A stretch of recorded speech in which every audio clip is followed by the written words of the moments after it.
So friends Shahrukh Khan, Zayed Khan, Susmita Sen, Amrita রাওয়ের मैं हूं ना মুভির কিছু ইন্টারেস্টিং আননোন ফ্যাক্ট আমি ভিডিও লাস্টে শেয়ার করব। খুবই ইন্টারেস্টিং, শকিং। স্কিপ না করে ভিডিওটা পারলে পুরো দেখো।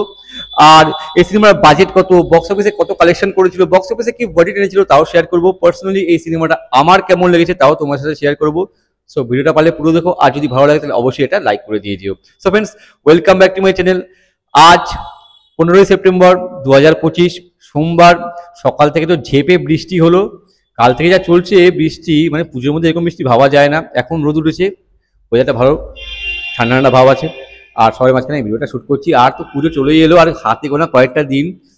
মানে পুজোর আগে যে এই যে 7 দিনটা আমার বেশ ভালো লাগে, মহালয়া আসার আগে যে 7 দিনটা জোর কদমে প্যান্ডেলে কাজ চলছে, চারদিকে লাইট লাগিয়ে দিয়েছে অনেকদিন আগে, এখানে মাইক লাগিয়ে দিয়েছে, কাপড় লাগানোর কাজ চলছে প্যান্ডেলে, জোর কদমে ঠাকুর প্রস্তুতির কাজ চলছে। আর আর তো কয়টা দিন, এই যে পুজো আগে যে মুহূর্ত, মা আসছে, আমার এত ভালো লাগে যেন আমি প্রত্যেকটা ভিডিওতে আমি এই মুহূর্তগুলো তোমার সাথে বলে বেশ ভালো লাগে।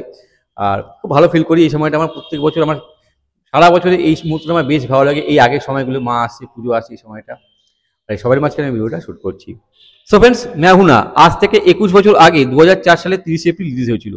লিড রোলে ছিল শাহরুখ খান, জায়েদ খান, সুস্মিতা সেন, অমৃতা রাও, কিরণ খের, কবির বেদি, সতীশ শাহ, মুরলী শর্মা, ক্যামিও রোলে নাসিরুদ্দিন শাহ, রাখি সাওয়ান্ত আর সুনীল শেট্টি, আরও অনেকে ছিল। मैं हूं ना একটা musical romantic action drama movie, out and out mass masala movie. Produce করেছিল গৌরী খান, মানে রেড চিলিস এন্টারটেনমেন্ট, আর রতন জৈন। রাইটার ও ডাইরেক্টর ছিল ফারাহ খান। মিউজিক দিয়েছিল আন্নু মালিক, গান লিখেছিল জাভেদ আখতার। এবার যদি বাজেট আর বক্স অফিস নিয়ে আলোচনা করি, मैं हूं नाর বাজেট ছিল 21 কোটি, আর প্রথম দিন বক্স অফিসে ওপেনিং নিয়েছিল 2,72,00,000, আর প্রথম সপ্তাহে শেষে কালেকশন ছিল 14,57,00,000। আর এই মুভিটার overall net India life time collection ছিল 36,20,00,000, আর ওভারসিজ থেকে ছিল 19,75,00,000, মানে 20 কোটি অ্যাপ্রক্সিমেটলি। ওভারসিজে ভালো ব্যবসা করেছিল, আর ইন্ডিয়াতেও ভালো ব্যবসা করেছিল। নেট ইন্ডিয়া বেসিসে বক্স অফিস ইন্ডিয়ায় হিট হয়েছিল, আর ওভারসিজে সুপারহিট হয়েছিল। স্ক্রিনশট দেওয়া আছে, পজ করে তোমরা ডেটা চেক করতে পারো।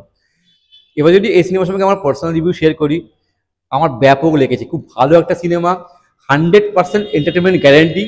সব কিছু আছে এই সিনেমাটার মধ্যে, মানে romance, comedy, action, thrill, drama, আর কি চাই বস।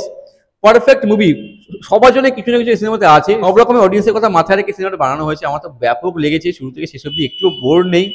যদি গল্পটা একটু করে শেয়ার করি, এখানে রাম যে চরিত্রে শাহরুখ খান, সে একজন আর্মি অফিসার। একটা মিশনে তার বাবা মারা যায়, মানে গুলি লাগে। সেই গুলিটা করা হচ্ছে রাঘবান, যে চরিত্রে সুনীল শেট্টি, মেন অ্যান্টাগনিস্ট এই সিনেমাতে। এবার মারা যাওয়ার আগে তার বাবা তাকে বলে যায় তার দার্জিলিংয়ে তার ভাই আছে, তার মা আছে। এবার সেই জন্য তাদের সাথে দেখা করে, তাদের সঙ্গে একসাথে থাকে, এরকম কিছু বলে সে মারা যায়। এবার বাবার আখেরি ইচ্ছা পূরণ করবার জন্য, প্লাস রামের যে বস আছে, চিফ, তার যে মেয়ে, সেও দার্জিলিংয়ে কলেজে পড়াশোনা করে। এবার তার সিকিউরিটির জন্য রাম দার্জিলিং আসে, ছদ্মবেশে আসে, কেউ জানে না সে আর্মি অফিসার। সে তার গ্র্যাজুয়েশন কমপ্লিট করতে যায় ওখানে স্টুডেন্ট হিসেবে। মানে এই মুভিতে শাহরুখ খানের বয়স হচ্ছে 31, সে 31 বছর বয়সে তার গ্র্যাজুয়েশন কমপ্লিট করতে যায় সেই দার্জিলিং কলেজে। ওখানে গিয়ে কী কী ঘটনা ঘটে এই সব নিয়ে এই সিনেমা। এর থেকে বেশি জানতে হলে তোমার সিনেমাটা দেখতে হবে। আমার তো ব্যাপক লেগেছে শুরু থেকে শেষ অবধি।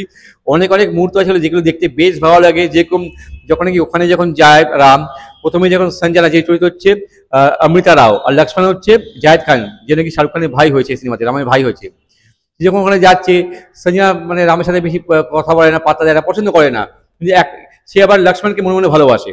লক্ষ্মণ যখন ফেসে যায়, মানে একটা জায়গায় একটা টেরিস্টে আটকে পড়ে, তখন রাম যেভাবে কি বাঁচায়, ওই যে মুহূর্তটা সবাই চমকে যায় যে এত ফিট কি করে সেটা করছে, হিরো হয়ে যায় হিরো থেকে রাম। সেই মুহূর্তটা আমার ব্যাপক লেগেছে। সিনেমার আমার সব থেকে হাইলাইট পয়েন্ট ওটাই লেগেছে, ব্যাপক লেগেছে ওই সিনেমা, আমার ব্যাপক লেগেছে।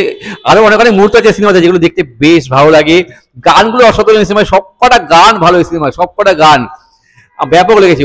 ক্লাইম্যাক্সটা খুব ভালো সিনেমায়। ওভারঅল একটা ভালো একটা সিনেমা, এন্টারটেনিং মুভি। না দেখতে গেলে বস এই সিনেমাটা দেখো, তোমাদের প্রত্যেকের ভালো লাগবে। যদি পারফরমেন্সের প্রসঙ্গে আসি, শাহরুখ খান ব্যাপক অভিনয় করেছে। আর্মি অফিসারের চরিত্রে ব্যাপক, ইউনিফর্ম পরা অবস্থায় ব্যাপক লাগছিল শাহরুখ খানকে। আর শাহরুখ খান ভালো অভিনয় করেছে, হ্যান্ডসাম দেখতে লেগেছে, ভালো অভিনয় করেছে শাহরুখ খান এই সিনেমাতে। জায়েদ খান শাহরুখ খানের ভাই চরিত্রে ভালো অভিনয় করেছে এই সিনেমাতে। সুস্মিতা সেন, যে নাকি শাহরুখ খানের অপোজিট থাকে, কেমিস্ট্রি টিচার হয়, শাহরুখ খানের অপোজিট ভালো অভিনয় করেছে। শাহরুখ খানের সাথে সুস্মিতা সেনের কেমিস্ট্রি বেশ ভালো ছিল এই সিনেমাতে। আর গানগুলো তো অসাধারণ, তুমি যে মানে দেখা গানটা আউটস্ট্যান্ডিং। আর অমৃতা রাও ভালো অভিনয় করেছে। আরও যারা ছিল নিয়ে ভালো কাজ করেছে। ক্যামিও রোলে নাসিরুদ্দিন শাহ ভালো অভিনয় করেছে। আর সুনীল শেট্টি নেগেটিভ রোলে ব্যাপক অভিনয় করেছে, রাঘবানের চরিত্রে আউটস্ট্যান্ডিং। মুরলী শর্মার কাজও ভালো এই সিনেমাতে, সব মিলে খুব ভালো একটা সিনেমা বস, মিস করো না। গানগুলো তো অসাধারণ, কিসকা হে তুমকো ইন্তজার মে হুঁ না, আউটস্ট্যান্ডিং গানটা, সব মিলিয়ে ভালো সিনেমা। এই সিনেমাটা পারলে তোমরা প্রত্যেকে দেখো, তোমাদের ভালো লাগবে। এবার কিছু ইন্টারেস্টিং ফ্যাক্ট। এই মুভিতে প্রথমে রাঘবানের রোলের জন্য নাসিরুদ্দিন শাহকে কাজ করা হয়েছিল, কিন্তু নাসিরুদ্দিন শাহ ডেটসের সমস্যার জন্য রোলটা করতে পারেনি, যদিও তিনি এই সিনেমাতে ক্যামি রোলটা করে, শাহরুখ খানের বাবার রোলে দেখা যায় তাকে। ইভেন তারপরে কমল হাসানকে অফার করা হয়েছিল, কিন্তু কমল হাসানও ডেটসের সমস্যার জন্য রোলটা করতে পারেনি। এরপর নানা পাটেকারকে অফার করা হয়, কিন্তু নানা পাটেকার স্ক্রিপ্টে কিছু চেঞ্জ চেয়েছিল, যেটা করা হয়নি বলে নানা পাটেকার সিনেমা ছেড়ে বেরিয়ে যায়। ফাইনালি সুনীল শেট্টি এই সিনেমাতে কাস্ট হয়। এই মুভিতে সুস্মিতা সেন ছিল শাহরুখ খানের অপোজিটে, কিন্তু এই রোলটার জন্য প্রথমে ঐশ্বরিয়া রায়কে অফার করা হয়েছিল, কিন্তু কোনো কারণবশত ঐশ্বরিয়া রায় রোলটা করতে পারেনি। ফাইনাল সুস্মিতা সেনকে এই রোলটার জন্য কাস্ট করা হয়। মুভিতে প্রথমে অমৃতা রায়ের রোলের জন্য আমিষা প্যাটেলকে অফার করা হয়েছিল, কিন্তু কোনো কারণবশত আমিষা প্যাটেল রোলটা করতে পারেনি। ফাইনালি অমৃতা রায় এই সিনেমাতে কাস্ট হয়। ইভেন জায়েদ খানের রোলের জন্য প্রথমে ফারহান আক্তার, ঋত্বিক রোশন, সোহেল খানকে অফার করা হয়েছিল, কিন্তু যদি কোনো কারণবশত রোলটা করেনি। ফাইনালি এই সিনেমাতে জায়েদ খান কাস্ট হয়।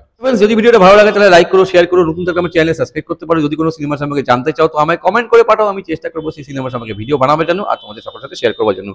ততক্ষণে যেন বিরতি নেবো, তোমরা প্রত্যেকে ভালো থাকো। Tata bye, Jai Hind, take care and stay cool man. সিনেমাটা পারলে দেখো, খুব ভালো একটা মুভি, এন্টারটেইনিং মুভি, তোমাদের প্রত্যেকের ভালো লাগবে।